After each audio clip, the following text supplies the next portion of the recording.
जय श्री कृष्णा दोस्तों, राधे राधे।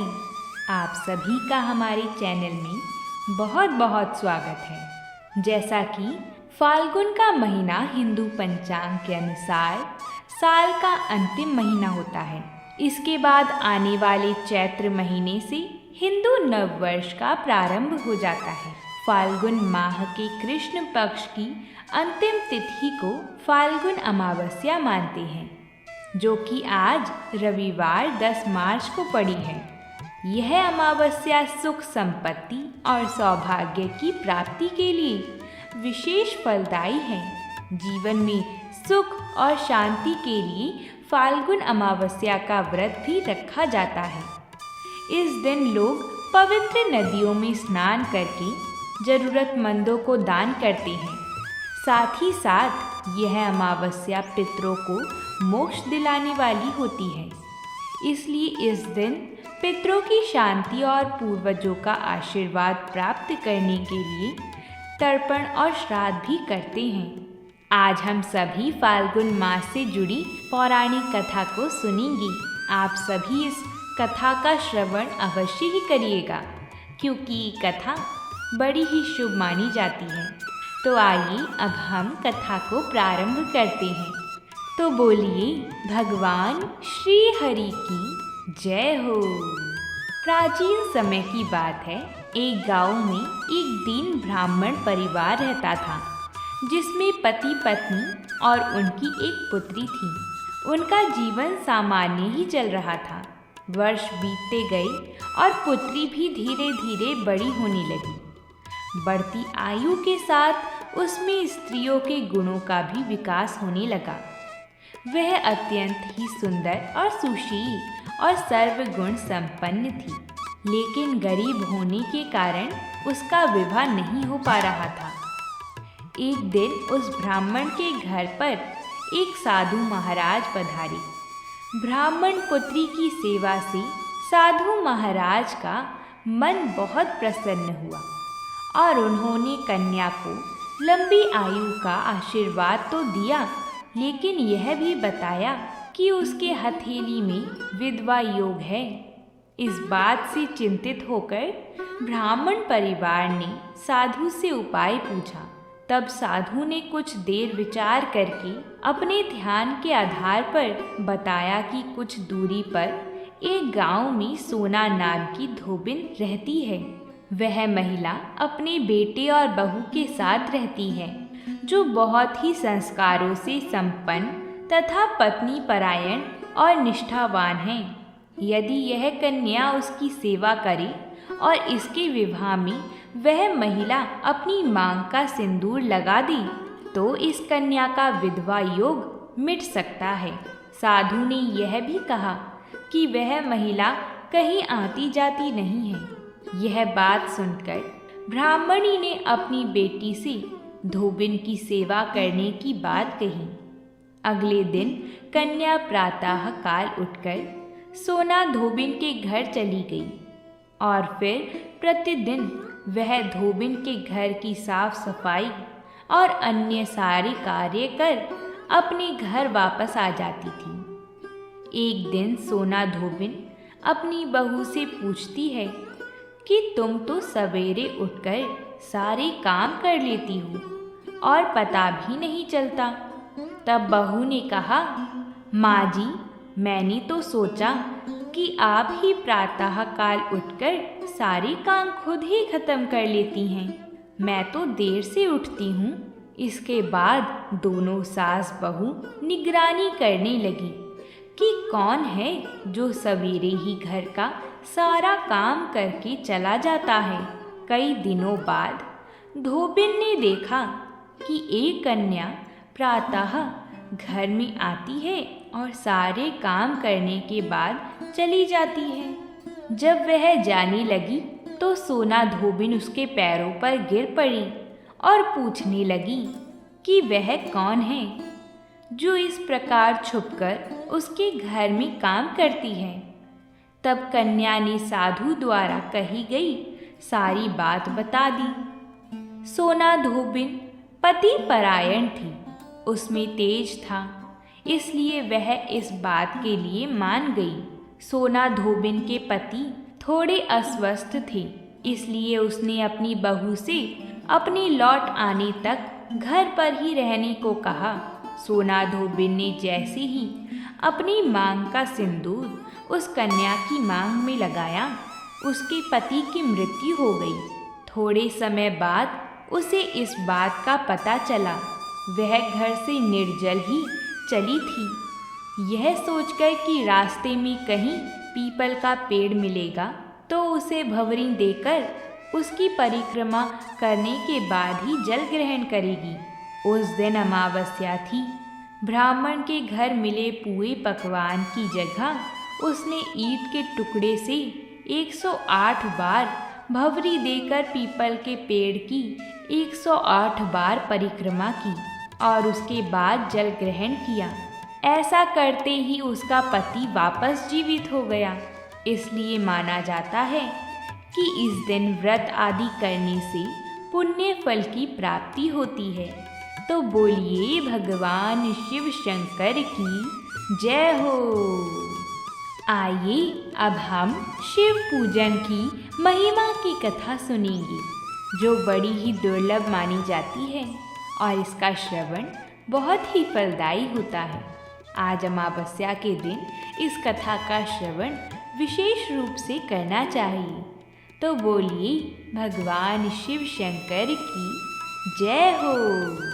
सूत जी बोले, हे महर्षियों, दक्षिण दिशा में देव नाम का विशाल अद्भुत पर्वत है। उसके पास ही सुधर्मा नाम का ब्राह्मण अपनी पत्नी सुदेहा के साथ रहता था। वह भगवान शिव का परम भक्त था।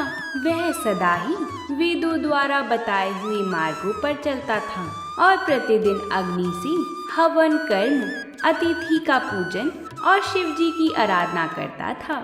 इस प्रकार पूजन करते हुए वह दोनों पति पत्नी अनेक सत्कर्मों से लिप्त रहते थे। उनकी पत्नी सुदेहा पतिव्रता स्त्री थी, लेकिन उनकी पत्नी को एक बात का दुख था कि उनकी कोई संतान नहीं थी। इस कारण उनका मन परेशान रहता था। जब भी सुदेहा अपने पति से इस विषय में बात करती थी तो वह उन्हें समझाते कि पुत्र प्राप्ति से क्या लाभ है। आजकल सभी रिश्ते नाते स्वार्थी हो गए हैं, परंतु वह फिर भी सदा दुखी रहती थी। एक दिन की बात है, सुदेहा अपनी सखियों के साथ पानी भरने गई थी। वहीं पर उनका परस्पर झगड़ा हो गया और तब उनकी सहेली ने उसे बांझ कहकर अपमानित करना शुरू कर दिया। वह बोली, तू बांझ होकर इतना घमंड क्यों करती है? तेरा सारा धन तो राजा के पास ही चला जाएगा, क्योंकि तेरा कोई पुत्र तो है नहीं। दुखी मन से सुदेहा घर लौट आई। उसने सारी बातें अपने पति को बताई।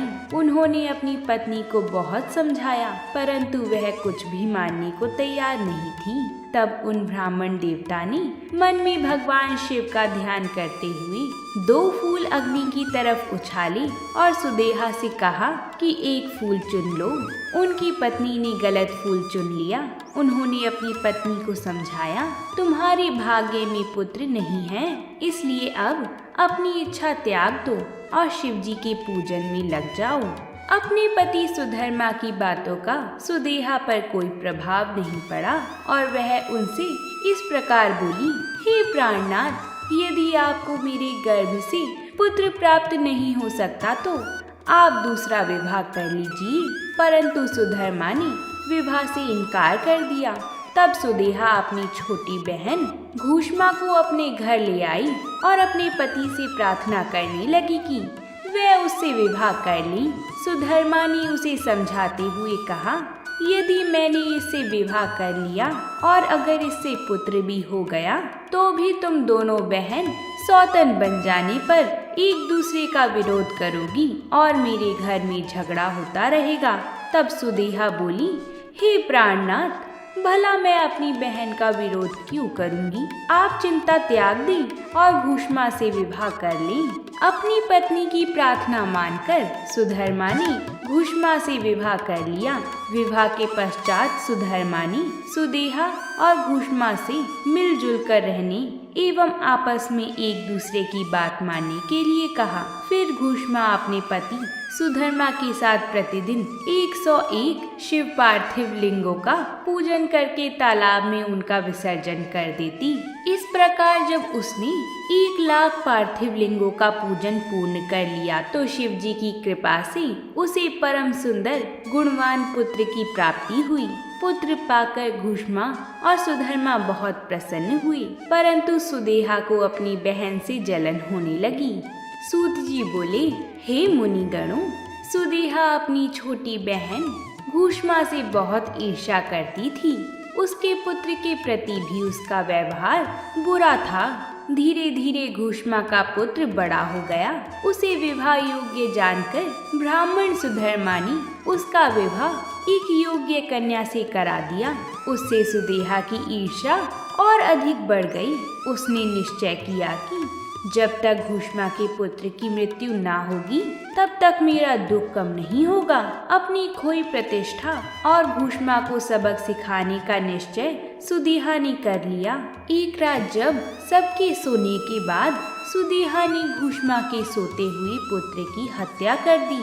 फिर उसके छोटे छोटे टुकड़े करके उसी तालाब में बहा आई जहाँ घुष्मा प्रतिदिन शिव पार्थिव लिंगों का पूजन के उपरांत विसर्जन करती थी।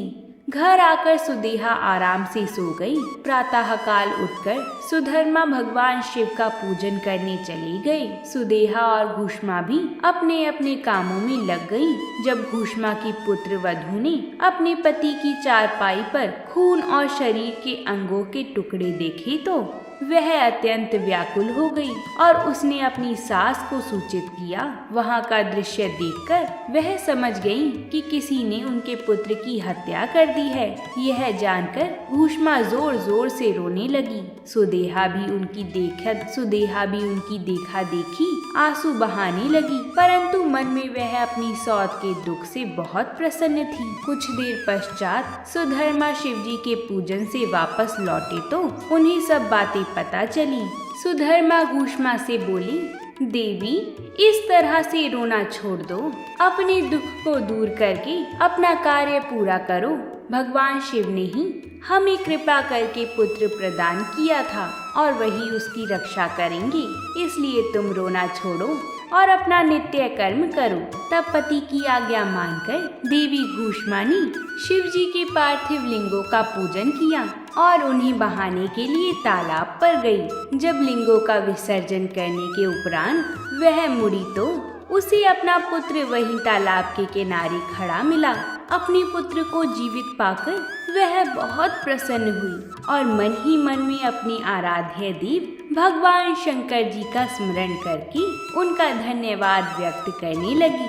उसी समय भगवान शिव वहां प्रकट हो गए और बोले, देवी घुष्मा, तुम्हारी आराधना से मैं प्रसन्न हूँ। मांगो, क्या वर मांगती हो? तुम्हारे पुत्र की हत्या की थी, परंतु मैंने इसे पुनर्जीवित कर दिया है। मैं तुम्हारी सौत को उसकी करनी का दंड अवश्य ही दूंगा।